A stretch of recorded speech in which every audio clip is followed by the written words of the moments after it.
പണി കഴിഞ്ഞ ഹൈവേയിലൂടെ യാത്ര ചെയ്യാൻ പ്രത്യേക ഫീലാണ്. മെയിൻ ഹൈവേ ആയാലും സർവീസ്. പണ്ട് നമ്മൾ ഒരുപാട് കാലം ഗതാഗതക്കുരുക്കിലൊക്കെ പെട്ടുകിടന്ന ആ ഒരു 2 വരി റോട്ടിൽ നിന്ന് ഇത്രയും വലിയ ഹൈവേയിലേക്കുള്ള ഒരു മാറ്റം, ഗതാഗതക്കുരുക്കിലൊന്നും പെടാതെ നമുക്ക് ലക്ഷ്യസ്ഥാനത്ത് എളുപ്പത്തിൽ എത്തിച്ചേരാൻ വേണ്ടിയിട്ട് ഇത്രയും വലിയൊരു ഹൈവേ നിർമ്മിച്ചിട്ടുള്ളത്. പക്ഷേ ചേളാരിയിൽ സർവീസ് റോഡിൽ ഭയങ്കര ബ്ലോക്കാണ്. കോഴിക്കോട് ഭാഗത്തേക്ക് പോകുന്ന സർവീസ് റോഡിൽ ഓവർപാസിന്റെ ഭാഗത്താണ് രൂക്ഷമായിട്ടുള്ള ഗതാഗതക്കുരുക്ക് അനുഭവപ്പെടുന്നത്. മലപ്പുറം ജില്ലയിൽ തന്നെ ഏറ്റവും കൂടുതൽ ഗതാഗതക്കുരുക്ക് അനുഭവപ്പെടുന്ന സർവീസ് റോഡ് ഈ കാണുന്ന ഭാഗത്താണ്. ഇതിനൊരു പരിഹാരം കാണേണ്ടത്. ഈ ഒരു ഓവർപാസും ആ ഒരു റോഡ് ഈ ഒരു വീതിയിലേക്ക് കൊണ്ടുവന്നിക്കാന്നുണ്ടെങ്കിൽ ഈ പ്രദേശത്തെ ഗതാഗതക്കുരുക്കിന് പരിഹാരം കാണാൻ പറ്റും. അടിയിലൂടെ വാഹനങ്ങൾ ചീറിപ്പാഞ്ഞു പോകുന്നു, മുകളിൽ ഗതാഗതക്കുരുക്കിലും പെട്ടുകിടക്കുന്നു. സുഹൃത്തുക്കളെ നമസ്കാരം, പുതിയൊരു വീഡിയോയിലേക്ക് എല്ലാവർക്കും സ്വാഗതം. കുറെ കാലമായി നമ്മൾ വീഡിയോ ചെയ്തിട്ട് ഒന്നല്ല, കാലിന് ചെറിയൊരു പരിക്ക് പറ്റി. കളിച്ചപ്പോൾ മണ്ണ് കുത്തി ഇവിടെ ഒരു ചെറിയൊരു ക്രാക്ക് വന്നിട്ടുണ്ട്. അപ്പോൾ ഒരുപാട് ആളുകൾ ചോദിക്കുന്ന ചോദ്യമാണ്, എന്തൊക്കെയായി ദേശീയപാതയുടെ പണികൾ കാസർഗോഡ് മുതൽ തിരുവനന്തപുരം വരെ. ഒരുപാട് ആളുകൾക്ക് അറിയാൻ പറ്റും, എന്നാലും പറയാണ് സുഹൃത്തുക്കളെ, അങ്ങനെ ഒരു സമ്മർ കൂടി കഴിഞ്ഞു. ഈ ഒരു നിർമ്മാണ മേഖല, ഈ ഒരു ഹൈവേ നിർമ്മാണ മേഖലയ്ക്ക് ഏറ്റവും നല്ല കലണ്ടർ അല്ലെങ്കിൽ ആ ഒരു സമയം ഏതാണെന്ന് വെച്ചാൽ സമ്മറാണ്. അപ്പം അങ്ങനെ വീണ്ടും ഒരു സമ്മർ കൂടി കഴിഞ്ഞിട്ടുണ്ട്. ആകെ 4 റീച്ച് മാത്രമാണ് പൂർണ്ണമായിട്ടും പണികൾ കഴിഞ്ഞ് തുറന്നു കൊടുത്തിട്ടുള്ളൂ കേട്ടോ.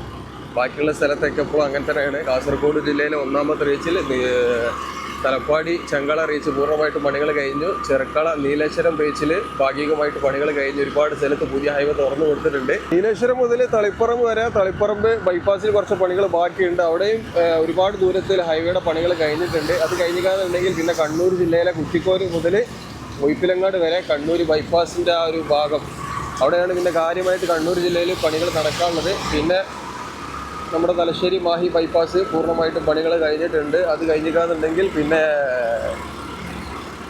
വടകര വാഗാട് കമ്പനിയുടെ റീച്ച്, അവിടെ കുറച്ച് പണികളൊക്കെ നടന്നിട്ടുണ്ട്. അപ്പോൾ എന്തായാലും അടുത്ത വർഷം മഴ മാറുന്നത് വരെ ആ ഒരു റീച്ചിലെ പണികൾ പൂർണ്ണമായിട്ട് കഴിയാൻ കാത്തിരിക്കേണ്ടി വരും കേട്ടോ. തലപ്പാറ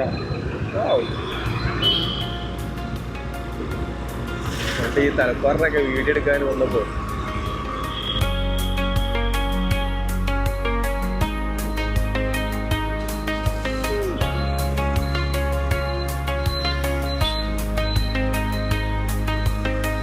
വടകര റീച്ച് കഴിഞ്ഞാൽ പിന്നെ നമ്മുടെ കോഴിക്കോട് ബൈപ്പാസ് 28 കിലോമീറ്ററിൽ പണികൾ പൂർണ്ണമായിട്ടും കഴിഞ്ഞിട്ടുണ്ട്. അതിനുശേഷം പിന്നെ മലപ്പുറം ജില്ല 1ാമത്തെ റീച്ചും 2ാമത്തെ റീച്ചും പണികൾ കഴിഞ്ഞു. പിന്നെ തൃശ്ശൂർ ജില്ലയിലേക്ക് വന്നുകാന്നുണ്ടെങ്കിൽ നല്ല വേഗത്തിലാണ് ഹിമാലയ കമ്പനിയുടെ പണികൾ നടന്നുകൊണ്ടിരിക്കുന്നത്. അത് കഴിഞ്ഞിക്കാന്നുണ്ടെങ്കിൽ പിന്നെ എറണാകുളം ജില്ലയിൽ എത്തിക്കാന്നുണ്ടെങ്കിലാണ് ദേശീയപാതയുടെ പണികൾ വളരെ സ്ലോ ആയിട്ട് നടക്കുന്ന ഭാഗട്ടോ. എറണാകുളം ജില്ലയിൽ പറവൂർ ബൈപ്പാസിൻ്റെ ആ ഭാഗത്തൊന്നും കാര്യമായിട്ടുള്ളൊരു പണികൾ നടക്കുന്നില്ല.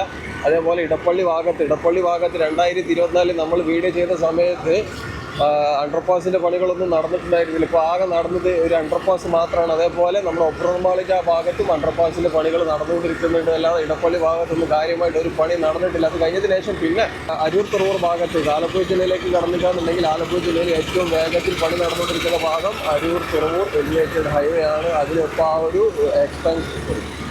ഹൈടെൻഷൻ കേബിൾ കടന്നു പോകുന്ന ആ ഭാഗത്ത് ഗാഡർ ലോഞ്ചിങ് നടത്തൽ കുറച്ച് ബുദ്ധിമുട്ടാണ്. വെളിമുക്ക് എൻട്രി പോയിന്റ് ആട്ടോ, വെളിമുക്ക് ഇവിടെയാണ് കൂട്ടുകാരോട് ചേരുന്നത്. അപ്പോൾ അരൂർ തുറവൂർ എലിവേറ്റഡ് ഹൈവേയിൽ ആ ഭാഗത്ത് ഒരു ഹൈടെൻഷൻ കേബിളിന് കുറയ്ക്കാൻ ആ ഒരു ഹൈടെൻഷൻ കേബിൾ കടന്നു പോകുന്ന ഭാഗത്ത് 4 സ്പാനിടയിൽ ഗാഡർ ലോഞ്ചിങ് ബാക്കിയിട്ട് അതുകൊണ്ട് കഴിഞ്ഞിട്ടുണ്ടെങ്കിൽ അവിടുത്തെ പണികൾ തീർന്നു. പിന്നെ തുറവൂർ അങ്ങോട്ട് KCC എന്ന കമ്പനിയുടെ ഭാഗത്താണ് കാര്യമായിട്ടൊരു പുരോഗതി ഇല്ലാത്തത്. അത് കഴിഞ്ഞിക്കാന്നുണ്ടെങ്കിൽ പിന്നെ വിശ്വസമുദ്ര കമ്പനിയുടെ റീച്ചാണ്. ആലപ്പുഴ ജില്ലയിലും വളരെ മന്ദഗതിയിലാണ് ദേശീയപാതയുടെ പണികൾ നടന്നുകൊണ്ടിരിക്കുന്നത്.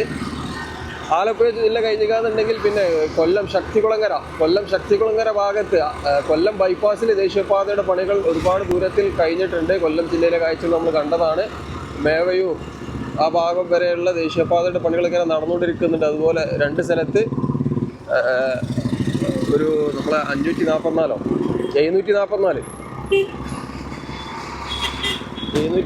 പുറകെ പോകുന്ന ആ ഭാഗത്ത് അവിടെ കുറച്ച് അണ്ടർപാസിൻ്റെ ആ ഭാഗത്ത് കുറച്ച് പണികൾ ബാക്കിയുണ്ട്. അങ്ങനെ കൊല്ലം ജില്ലയിൽ കൊല്ലം ബൈപ്പാസിൽ കുറച്ച് പണികൾ ബാക്കിയുണ്ട്. അത് കഴിഞ്ഞിക്കാന്നുണ്ടെങ്കിൽ വാരിപ്പള്ളി ആ ഭാഗത്തൊക്കെ ഏകദേശം പണികൾ കഴിഞ്ഞിട്ടുണ്ട്. അതിൻ്റെ ഇടയിൽ വാരിപ്പള്ളി ഭാഗത്ത് എന്തോ ക്രാക്ക് വരാൻ പോകുന്നുണ്ടോ, അങ്ങനെ എന്തോ പള്ളട്ട് നിൽക്കുന്ന കാഴ്ചകളൊക്കെ നിങ്ങൾ കണ്ടിട്ടുണ്ടാകും. പിന്നെ തിരുവനന്തപുരം ജില്ലയിലേക്ക് വന്നുകാന്നുണ്ടെങ്കിൽ ഒരു പണി നടന്നിട്ടില്ല. 2 കൊല്ലം മുമ്പ് എങ്ങനെയായിരുന്നു അതേപോലെ തന്നെയാണ്. ഇതൊരു ആവർത്തന വിരസത അല്ലെങ്കിൽ പറഞ്ഞു കൊടുക്കുന്ന ഒരു പരിപാടിയാണ്. അതുകൊണ്ട് കാര്യമായിട്ടുള്ളൊരു മാറ്റങ്ങളൊന്നും ഒരു സ്ഥലത്തുണ്ടായിട്ടില്ല. അതാണ് പണ്ട് ഹൈവേയുടെ വീഡിയോ ചെയ്യുമ്പോൾ എല്ലാവർക്കും ഭയങ്കര ആവേശമായിരുന്നു. പിന്നെ ആൾക്കാർക്ക് മനസ്സിലായി ഇത് എവിടേക്കും എത്തിപ്പോടില്ല. ഇതിങ്ങനെ കുറേ സ്ഥലത്ത് ഇങ്ങനെ അങ്ങോട്ടും ഇങ്ങോട്ടും ഉരുട്ടും, കുറച്ച് പണിക്കാർ അങ്ങനെ കല്ലെടുത്ത് വെക്കും, കുറച്ച് ആൾക്കാർ അങ്ങനെ അങ്ങോട്ടാക്കും എന്നല്ലാതെ കാര്യമായിട്ട് ചില റീച്ചിൽ മാത്രമാണ് നല്ല വേഗത്തിൽ പണികൾ നടക്കുന്നുള്ളൂ. മുകളിൽ നിന്ന് വെള്ളം കെട്ടിക്കിടക്കുന്ന ഭാഗത്ത് ഇതേപോലെ PVC പൈപ്പുകൾ കേട്ടോ. ഇവിടെ നല്ല വലുപ്പമുള്ള ഹോളാട്ടോ, നല്ല വലുപ്പമുള്ള ഹോളാണ്. നല്ല രീതിയിൽ വെള്ളം കെട്ടിക്കിടക്കുന്ന സ്ഥലത്ത് ഒരുപാട് ഹോള് ഏതായാലും ഇടുന്നുണ്ട്. കഴിഞ്ഞ മഴയ്ക്ക് തന്നെ ഇവർക്ക് മനസ്സിലായി ഏകദേശം എത്ര പോലെ സ്ഥലത്ത് വെള്ളം കെട്ടിക്കിടക്കുന്നുണ്ടെന്നുള്ളത്.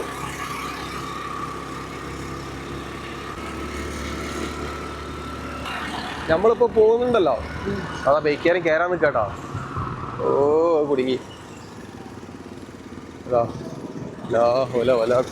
വില്ല അയാൾ കയറി. അപ്പം നമ്മളെ ചേളാരി ഭാഗം അതേപോലെ യൂണിവേഴ്സിറ്റി കാലിക്കറ്റ് യൂണിവേഴ്സിറ്റിയിലേക്കൊക്കെ ഇറങ്ങാനുള്ള എക്സിറ്റ് ആണ് നമ്മളിപ്പോൾ കാണുന്ന എക്സിറ്റ് കേട്ടോ. ഇവിടുന്ന് ഒരുപാട് ദൂരം, ഏകദേശം ഒരു 4 കിലോമീറ്ററോളം സഞ്ചരിക്കണം നമ്മുടെ കാലിക്കറ്റ് യൂണിവേഴ്സിറ്റിയിലേക്ക്. കാക്കഞ്ചേരിക്ക് ഇറങ്ങാൻ വേറെ എക്സിറ്റ് ഉണ്ട് കാലിക്കറ്റ് യൂണിവേഴ്സിറ്റിയിലേക്ക്. അപ്പോൾ ഈ ഒരു എക്സിറ്റ് മിസ്സായിട്ട് അല്ലെങ്കിൽ ഈ ഒരു എക്സിറ്റിൽ നിന്ന് ഇറങ്ങി ഒരുപാട് ദൂരം നമ്മളെ ചേളാരി ഭാഗത്ത് നല്ല ബ്ലോക്ക് ഉണ്ട്. ഞാൻ കാണിച്ചു തരാം. ചേളാരി ഇപ്പോഴും നല്ല ബ്ലോക്ക് ഉണ്ടാകും. ആ ചേളാരി ബ്ലോക്കിലൊന്നും പെടാതെ കാലിക്കറ്റ് യൂണിവേഴ്സിറ്റിയിലേക്ക് എളുപ്പത്തിലെത്താൻ വേണ്ടിയിട്ട് ഒരുപാട് ബസ്സുകളും കാറുകളും ഒരുവിധം വാഹനങ്ങളൊക്കെ നമ്മൾ ചേളാരി എൻട്രി പോയിന്റിൽ നിന്ന് എക്സിറ്റ് ആയിട്ട് ഇറങ്ങുന്നുണ്ട്. പഠിക്കലങ്ങാടി കേട്ടോ, കോഴിക്കോട് ഭാഗത്തേക്ക് പോകുന്ന സൈഡ് പഠിക്കലങ്ങാടി. ബസ് സ്റ്റോപ്പ് അവിടെയാണ്, പക്ഷേ ബസ്സുകൾ നിർത്തുന്നത് ഇവിടെ.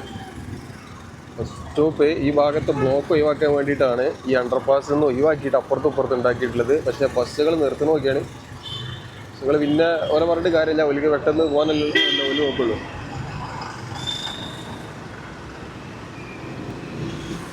ഇവിടെ പൈപ്പ് അടുപ്പിച്ച് ഘടിപ്പിച്ച് കേട്ടോ, വയൽക്കിണർക്ക് പൈപ്പിട്ട പോലെ.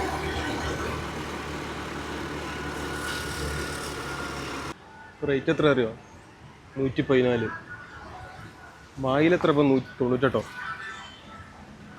പെട്രോളിൻ്റെ വില ഇങ്ങനെ കൂടിക്കൊണ്ടിരിക്കുകയാണ്. യുദ്ധം അവസാനിക്കാതെ ഈ ഒരു റേറ്റ് കൂടുന്നത് അവസാനിക്കുമെന്ന് തോന്നുന്നില്ല.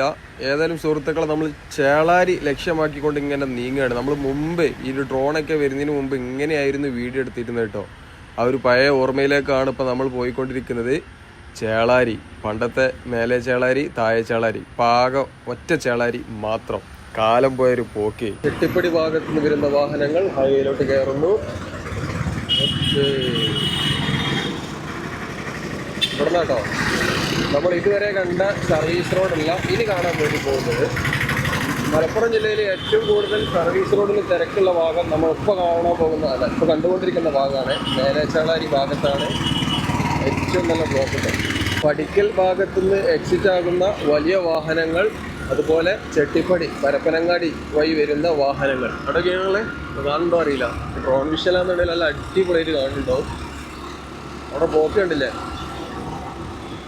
പണ്ട് ഞാൻ ഈ സൈഡ് കൂടെ കയറ്റിക്കും.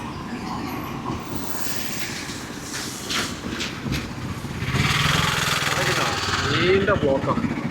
ശരി കയറി കഴിക്കാം. മുമ്പ് നമ്മൾ അന്ന് ആ വീഡിയോ ചെയ്യുന്ന സമയത്ത് മലപ്പുറം ജില്ലയിലെ ഈ ഒരു സർവീസ് റോഡിലെ ഗതാഗതക്കുരുക്കിലൊരു പരിഹാരവും കാണില്ല, അല്ലാന്നുണ്ടെങ്കിൽ നല്ല തിരക്കാകും എന്ന് പറഞ്ഞപ്പോൾ ഒരുപാട് ആളുകൾ താഴെക്കൂടെ റോഡ് ഓപ്പൺ ആയിക്കാന്നുണ്ടെങ്കിൽ എത്ര പ്രശ്നം ഉണ്ടാവില്ല. അന്ന് ഞാൻ പറഞ്ഞ സ്ഥലങ്ങൾ ഒന്ന് ചേളാരി, ഒന്ന് വെന്നിയൂരാണ്. വെന്നിയൂര് ഏതോ ഒരു ഭാഗ്യത്തിന് കഴിച്ചിലേക്കണേ. വെന്നിയൂര് താന്നുകൊണ്ട് ആ ഭാഗത്ത് നിന്ന് എന്താണ് അവസ്ഥ അറിയില്ല. ഈ സൈഡിൽ ലെഫ്റ്റ് സൈഡിൽ കാര്യമായിട്ടുള്ള ബ്ലോക്ക് ഉണ്ട്. നമ്മളെ ബാക്കിൽ ഇതാ ഒരു ആശാനുണ്ട്. ആശാൻ ഈ സൈഡിലൂടെയാണ് വരുന്നത്. അപ്പോൾ ബ്ലോക്ക് ഉണ്ടില്ലേ? ബസ്സേരെ പറഞ്ഞിട്ട് കാര്യം കേട്ടോ, ബസ്സൊക്കെ നല്ല ബ്ലോക്കാണ്. ഇതാണ് മെയിൻ അവസ്ഥ. ചേളാരിയിലെ അവസ്ഥ ഇതാണ് മക്കളെ. ഇത് കണ്ടങ്ങള് അടിയിലൂടെ റോഡ് ഓപ്പണാണ്. ഒരു പരിഹാരം കാണണമല്ലോ, കാരണം അത്രയും വലിയ പൈസ മുടക്കിയൊരു റോഡ് ഉണ്ടാക്കിയിട്ട് ഈ പ്രദേശത്തുള്ള ആളുകൾ എപ്പോഴും ബ്ലോക്ക് പെട്ട് കിടക്കാറുണ്ടല്ലോ. അതൊരു വലിയാത്തൊരു സംഭവം തന്നെയാണ്. ഏതായാലും കുളപ്പുറത്തൊക്കെ കാട്ടിയ പോലെ, കുളപ്പുറത്തും പുത്തനത്താണിലൊക്കെ കാട്ടിയ പോലെ അപ്പുറത്തുള്ള ആ ഒരു ബിൽഡിങ്ങിൻ്റെ ആ ഒരു ഭാഗം സ്ഥലം ഏറ്റെടുക്കുക. അതിന് സ്ഥലത്തിൻ്റെ ആൾക്കാർ സമ്മതിക്കോ അറിയില്ല, കാരണം ആദ്യം കുറേ നഷ്ടപ്പെടുത്തിയതല്ലേ. ഇവിടെ സ്ഥലം ഏറ്റെടുത്താൽ മാത്രമേ ഇതിനൊരു പരിഹാരം കാണാൻ പറ്റുകയുള്ളൂ. പ്രശ്നം എന്താ വെച്ചാൽ നമ്മൾ ഓവർപാസ് ഉണ്ടല്ലോ, ആ ഓവർപാസിനോട് കണക്ട് ചെയ്തിട്ടല്ല, അല്ലെങ്കിൽ ആ ഒരു ഇതിനോട് ചേർന്നിട്ടല്ല നമ്മളെ എന്തിനാ സ്ഥലത്തിൻ്റെ പേര് മാതാകുളോ? ആ റോഡിൻ്റെ പേര് എന്തിനേക്കാം? മാതാപ്പുഴ റോഡ്. മാതാപ്പുഴ റോഡ് അതിനോട് ചേർന്നിട്ടല്ല, അതുകൊണ്ടാണ് ഈ പ്രശ്നങ്ങൾ അല്ലേ. കുറേ കാലം പ്രശ്നം കാണാൻ തുടങ്ങിയിട്ട് എന്താ എല്ലാം 2 കൊല്ലമായി. നമ്മളെ ഈ റോഡ് ഓപ്പണായ അന്ന് മുതലേ ഈ ഭാഗത്ത് ഇങ്ങനെയാണ്. റോഡ് പണി എടുക്കുന്ന സമയത്ത് അതിലേറെ കട്ടും. ഒരു ആംബുലൻസുകളൊക്കെ നീ കൊടുക്കുന്നില്ല, അതായത് ചെട്ടിപ്പടിക്കൂടത്ത് വരുന്ന ആംബുലൻസുകളൊക്കെ. പരിഹാരം കാണാനുള്ള പരിഹാരം കാണുന്ന ഇപ്പം എങ്ങനെയാണെന്ന് വെച്ചാൽ ആ ബിൽഡിംഗ് ഒക്കെ ശോഭ അതിൻ്റെ അപ്പുറത്തുള്ള ബിൽഡിംഗ് അല്ലേ, ഞാൻ കാണിച്ച രീതിയില്ല ചെറിയ റോഡ്. അപ്പോൾ പല ആൾക്കാർക്കും ഒരു തോന്നലുണ്ട് ഹൈവേ പണി കഴിഞ്ഞിക്കാന്നുണ്ടെങ്കിൽ സർവീസ് റോഡിൽ തിരക്കുണ്ടാവില്ല. അതിലാക്കാം സർവീസ് റോഡിൽ തിരക്കുണ്ടാവില്ല എന്നുള്ള തോന്നൽ വെറുതെയാണ്. തിരക്കുള്ള സ്ഥലത്ത് തിരക്കുണ്ടാവും. ഈ ഓവർപാസ് അത് നേരല്ല എടാ. ഓവർപാസിൻ്റെ എൻ്റെ നോക്കിയിട്ടോ, ഓവർപാസ് ഇത് അവിടെയാണ്. ഇതങ്ങനെ ഈ ബിൽഡിങ്ങിൻ്റെ ഈ ഭാഗത്തുനിന്ന് സ്ഥലം ഏറ്റെടുത്ത് ഈ റോഡ് കുളപ്പുറത്തൊക്കെ കാട്ടിയ പോലെ വീതി കൂട്ടിക്കാന്നുണ്ടെങ്കിൽ ഈ പ്രദേശത്ത് ഈ ഒരു ട്രാഫിക് കുരുക്കിന് പരിഹാരം കാണാൻ പറ്റുന്നതാണ്. ചമ്മാട് ഭാഗത്തേക്ക് പോകുന്ന ആളുകൾ അവിടെയാണ് ബസ് കാത്ത് ഇതൊക്കെ ഈ ഒരു ചെറിയ റോഡ്. അപ്പോൾ ഈ ഒരു ഭാഗത്ത് കുളപ്പുറത്തൊക്കെ ഏറ്റെടുത്ത പോലെ ഈ ഭാഗത്തെ സ്ഥലം ഏറ്റെടുത്തുകയെന്നുണ്ടെങ്കിൽ ഈ തിരക്കിനുള്ള പരിഹാരം കാണാൻ പറ്റുന്ന ചെറിയൊരു റോഡാട്ടോ. ഇവിടെ ഇങ്ങനെ ഇതാണ് അത് ഞങ്ങൾ ആ ഒരു ബോട്ടിൽ നെക്ക് എന്നൊക്കെ പറഞ്ഞ പോലെ ചെറിയൊരു പോയിന്റ്. ആ ഒരു പ്രശ്നം കൊണ്ട് മാത്രമാണ് ചേളാരിയിൽ ഇത്ര അധികം ബ്ലോക്കുള്ളത്. TMSൻ്റെ ഭാഗം കഴിഞ്ഞു, നമ്മൾ മുന്നോട്ട് പോയിക്കൊണ്ടിരിക്കുകയാണ്. ഈ കാണുന്ന ഇതങ്ങനെ എൻട്രി ഓൺലി. ഈ എൻട്രി പോയിന്റിൽ നിന്നാണ് ഒരുപാട് വാഹനങ്ങൾ എക്സിറ്റ് ആകുന്നത്. കാരണം ഈ ഒരു കാലിക്കറ്റ് യൂണിവേഴ്സിറ്റി എത്തുന്നതിന് മുമ്പുള്ള ഹൈവേയിലോട്ട് കയറാനും ഇറങ്ങാനും പറ്റൂലേ, കയറാനുള്ള സ്ഥലം ഇതാണ്. അപ്പോൾ ഒരുപാട് വാഹനങ്ങൾ ഇപ്പം കണ്ട നമ്മൾ ആ ബ്ലോക്ക് ഉണ്ടല്ലോ, ആ ബ്ലോക്കിലൊന്നും പെടണ്ട, അല്ലെങ്കിൽ ആ ബ്ലോക്കിൽ പെടാതിരിക്കാൻ വേണ്ടിയിട്ട് ഇതങ്ങനെ ഒരുപാട് വാഹനങ്ങൾ ഇവിടുന്ന് റോങ് ആയിട്ട് എക്സിറ്റ് ആകാറുണ്ട്. അതിനൊരു പരിഹാരം കണ്ടിരിക്കുകയാണ് നമ്മുടെ നാഷണൽ ഹൈവേ അതോറിറ്റി. സ്ഥലം MLA, ഇപ്പോഴത്തെ MLA അല്ല, മുൻ MLA നമ്മുടെ ബഹുമാനപ്പെട്ട ഹമീദ് മാഷ്, വള്ളിക്കുന്നിലെ മുൻ MLA കേട്ടോ. നമ്മുടെ ദേശീയപാതയുടെ വിഷയവുമായി ബന്ധപ്പെട്ട് മലപ്പുറം ജില്ലയിലെ എല്ലാ സ്ഥലത്തും, ഇപ്പോൾ തന്നെ കേരളത്തിൽ തന്നെ ദേശീയപാതയുടെ വിഷയവുമായി ബന്ധപ്പെട്ട കാര്യങ്ങൾ നിയമസഭയിലും ബാക്കിയുള്ള എല്ലാ സ്ഥലത്തും നാഷണൽ ഹൈവേ അതോറിറ്റിയുമായി സൂചിപ്പിച്ച ഏറ്റവും മികച്ച MLA, അല്ലെങ്കിൽ മൂപ്പരത്ര വേറെ ആരും ഇടപെട്ടിട്ടില്ല എന്ന് ഞാൻ പറയണില്ല, നമ്മളെ ഏരിയയിൽ ഏറ്റവും കൂടുതൽ ഇടപെട്ടത് ഹമീദ് മാഷാട്ടോ. നമ്മളിപ്പോൾ പാണാമ്പ്രത്തി നമ്മുടെ മലയാളത്തിൻ്റെ മഹാനടൻ ജഗതി ശ്രീകുമാർ ചേട്ടന് ആക്സിഡൻറ്റ് പറ്റിയതാ ഈ ഒരു ഭാഗത്ത് നേരിട്ട്. ഇവിടെ നിന്നായിരുന്നു ആ ഒരു വളവ് ആരംഭിച്ചിരുന്നത്, വളഞ്ഞ് പൊളിഞ്ഞ് പോകുന്നത്. ഇവിടെയൊക്കെ മുസ്തോതകൾ വന്നു. പിന്നെ വേറൊരു കാര്യം കൂടി ഉണ്ട്, 8 മീറ്ററിലധികം ഇതേപോലെ ഉയരത്തിൽ 8 മീറ്ററിലധികം ഉയരത്തിൽ ഇതേപോലെ മണ്ണിട്ട് ഉയർത്തുന്ന ഭാഗത്ത് ഇനി പാലമാണ് കേരളത്തിൽ വരിക. ഇതേപോലെ മണ്ണിട്ട് ഉയർത്തുന്ന പണികൾ നടക്കില്ല. മാരിയമ്മൻ ഹലുവ ബസാർ, നല്ല അടിപൊളി കോഴിക്കോടിൻ്റെ ഹലുവകൾ കിട്ടുന്ന മാരിയമ്മൻ ഹലുവ ബസാർ. ഈ ഒരു ഡ്രെയിനേജിൻ്റെ മുകളിലൂടെ സഞ്ചരിക്കുന്ന ഭയങ്കര ബുദ്ധിമുട്ടാണ്. നോക്കിയാൽ നിങ്ങൾ ഡ്രെയിനേജിൻ്റെ മുകളിൽ ഈ പ്രീകാസ്റ്റഡ് ഡ്രെയിനേജ് ഈ ഒരു സാധനം വെച്ചല്ലോ, പ്രീകാസ്റ്റഡ്, ആ സാധനം വെച്ചത് കുറച്ചൊരു ബുദ്ധിമുട്ടാണ്. കാരണം ഇവിടെ രീതിയിൽ അവിടെ ആ ബൈക്ക് ഉണക്കി ചാടി ഇടുന്നു. അങ്ങനെ നമ്മൾ കോഹിനൂർ ഭാഗം എത്തിയിരിക്കുകയാണ്. കാലിക്കറ്റ് യൂണിവേഴ്സിറ്റി എത്തുന്നതിന് മുമ്പുള്ള കോഹിനൂർ. ഇവിടെ സൈഡാക്കി കേട്ടോ. ഇവിടെയാണ് പുതിയ എക്സിറ്റ് വരുന്നത്. ഇവിടെ നമ്മളെ യെല്ലോ ബോക്സിൻ്റെ പണികളൊക്കെ കഴിഞ്ഞിട്ടുണ്ട്. ഓക്കെ, ട്രക്ക് പാർക്കിംഗ് ഇതാ ആ ഭാഗത്താണ് വരുന്നത് കേട്ടോ. ഇവിടെ യെല്ലോ ബോക്സിൻ്റെ പണികളൊക്കെ കഴിഞ്ഞിട്ടുണ്ട്. അപ്പോൾ ഇതാണ് നമ്മുടെ പുതിയ എക്സിറ്റ്. അപ്പോൾ ഇനി ചേളാരി ഭാഗത്തെ ബ്ലോക്കിലൊന്നും പെടേണ്ട യൂണിവേഴ്സിറ്റി വരുന്ന ആളുകൾക്ക് ഇതാണ് നമ്മുടെ ചേളാരി, മേലെ ചേളാരി കഴിഞ്ഞതിന് ശേഷം യൂണിവേഴ്സിറ്റി എത്തുന്നതിന് മുമ്പ് കോഹിനൂറിൽ പുതിയൊരു എക്സിറ്റ് വന്നിട്ടുണ്ട്. അത് ഒരുപാട് ഈ പ്രദേശത്തെ ജനങ്ങളും അതേപോലെ ജനപ്രതിനിധികളും, MLA മാത്രമല്ല, ഒരുപാട് ജനപ്രതിനിധികളും പഞ്ചായത്തും എല്ലാവരും ഈ ഒരു കാര്യത്തിൽ ഇടപെട്ടിട്ടുണ്ട്. കാരണം മൂപ്പര ഒരു ലെറ്ററും കാര്യങ്ങളൊക്കെ നമുക്ക് കിട്ടി. മൂപ്പര ഈ കാര്യത്തിൽ നമ്മളോടും ഇങ്ങനെ കാര്യങ്ങളൊക്കെ പറയാറുണ്ട്, അതൊന്ന് ജനങ്ങളിലേക്ക് എത്തിക്കണം എന്നൊക്കെ പറഞ്ഞിട്ട്. ഏതായാലും വളരെ സന്തോഷം ഈ ഒരു പുതിയ എക്സിറ്റ് ഇവിടെ അനുവദിച്ച് തന്നതിന് നാഷണൽ ഹൈവേ അതോറിറ്റിക്ക് നമ്മുടെ ചാനലിൻ്റെ പേരിലും നിങ്ങളുടെ പേരിലും ഞാൻ നന്ദി രേഖപ്പെടുത്തുന്നു. ഏതായാലും എക്സിറ്റ് വന്നത് കാലിക്കറ്റ് യൂണിവേഴ്സിറ്റിയിലേക്ക് പോകുന്ന വാഹനങ്ങൾക്കും അതേപോലെ നമ്മുടെ ദേവതിയാൽ കാലിക്കറ്റ് എയർപോർട്ട് ഭാഗത്തേക്ക് പോകുന്ന ആൾക്കാർക്കൊക്കെ വളരെ ഗുണകരമാണ്. മറ്റൊരു വീഡിയോ ആയിട്ട് വീണ്ടും കാണാം. ഓക്കെ, നമ്മുടെ നാടിൻ്റെ കാഴ്ചകളൊക്കെ കണ്ടില്ലേ? Okay, set. കാല് മാറിയിട്ടാണ് നമുക്ക് വീഡിയോ ഒക്കെ ചെയ്യാൻ. അതിൻ്റെ ഇടയിൽ ഞാൻ ടിക്കറ്റ് എടുത്തിരുന്നു ഒരു നോർത്ത് യാത്ര. കാലിന് പരിക്കേറ്റതോടുകൂടി ആ യാത്ര ക്യാൻസലായി. അപ്പം മച്ചാമാരെ നമ്മൾ മുമ്പ് ചെയ്ത ആ ഒരു വീഡിയോൻ്റെ ആ ഒരു കോലത്തിലാണ് ഇപ്പോൾ ചെയ്തിട്ടുള്ളത്. നിങ്ങൾക്ക് ഇഷ്ടപ്പെട്ടുകയെന്നുണ്ടെങ്കിൽ ലൈക്ക് ചെയ്യാൻ മറക്കണ്ട കേട്ടോ. അപ്പോൾ ഏതായാലും മറ്റൊരു വീഡിയോയുമായിട്ട് വീണ്ടും കാണാം. Thanks for watching. X vibe. See you again. Jai Hind.